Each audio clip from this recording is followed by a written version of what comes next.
हमारे देश में लोग संकट, विपदा और विषाद की स्थिति में अक्सर हमेशा ये कहते हैं, हे राम। आपने भी कभी ना कभी हे राम जरूर कहा होगा।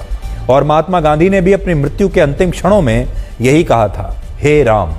लेकिन हे राम के मूल प्रसंग के बारे में आज भी शायद बहुत कम लोगों को पता है। इसलिए हमने तय किया कि हम अपनी विशेष सीरीज के नए भाग में आपको हे राम से जुड़ा मूल प्रसंग बताएंगे, जिसका उल्लेख रामायण में किया गया है। इसलिए ध्यान से सुनिएगा।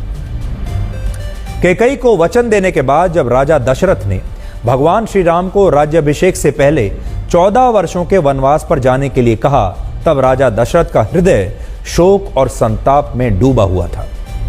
धर्म चक्र में बंधे राजा दशरथ के लिए हर क्षण उनके दुखों में वृद्धि कर रहा था और इसी वजह से उन्होंने निश्चय किया कि उनके महामंत्री सुमंत भगवान राम, सीता और लक्ष्मण को वनवास के लिए अयोध्या नगरी की सीमा तक छोड़ने जाएंगे। राजा दशरथ ने सुमंत से कहा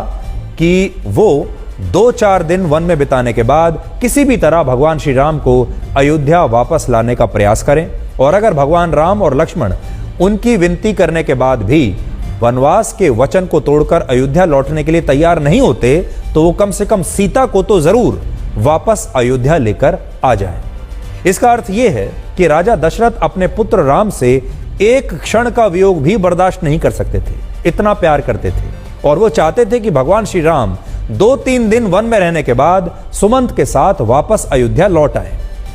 लेकिन भगवान राम अपने आदर्शों के पक्के थे, इसलिए जब सुमंत ने उन्हें और लक्ष्मण को वनवास शुरू होने के कुछ ही दिन के बाद वापस अयोध्या लौटने के लिए कहा, तो भगवान श्री राम ने इससे साफ इनकार कर दिया और कहा कि वो 14 वर्ष का पूरा वनवास भोगेंगे। और सीता और लक्ष्मण ने भी कहा कि जहां राम है वहीं उनके लिए अयोध्या है, इसलिए वो भी राम को छोड़कर जाएंगे नहीं। इस समाचार के साथ जब सुमंत वापस अयोध्या लौटे तो राजा दशरथ ने रुंधे हुए गले से उनसे पूछा कि सुमंत, मेरा राम, मेरा लक्ष्मण और मेरी सीता कहीं दिखाई क्यों नहीं दे रहे, और तुम उन्हें अपने साथ क्यों नहीं लाए? इस पर सुमंत राजा दशरथ को भगवान राम का संदेश पढ़कर सुनाते हैं और कहते हैं कि भगवान राम ने अयोध्या के सभी वासियों, मंत्रियों और राज परिवार के लोगों से निवेदन किया है कि वही लोग राम के प्रिय होंगे जो उनके पिता के जीवन को सुखी और आनंदित करने में सहायक होंगे।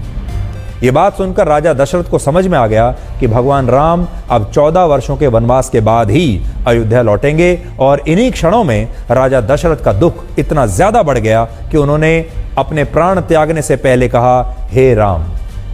अगर तुम्हारे जैसा पुत्र मुझसे बिछड़ गया तो इस संसार में मुझसे ज्यादा पाप करने वाला कोई और नहीं होगा। इसी के बाद राजा दशरथ ने अपने प्राण त्याग दिए, और प्राण त्यागने से पहले उन्होंने अपने पुत्र भगवान श्री राम को स्मरण करते हुए कहा, हे राम। इसके अलावा वनवास के दौरान जब रावण ने एक साधु का रूप धारण करके सीता का हरण किया था, तब भी सीता ने यही कहा था, हे राम।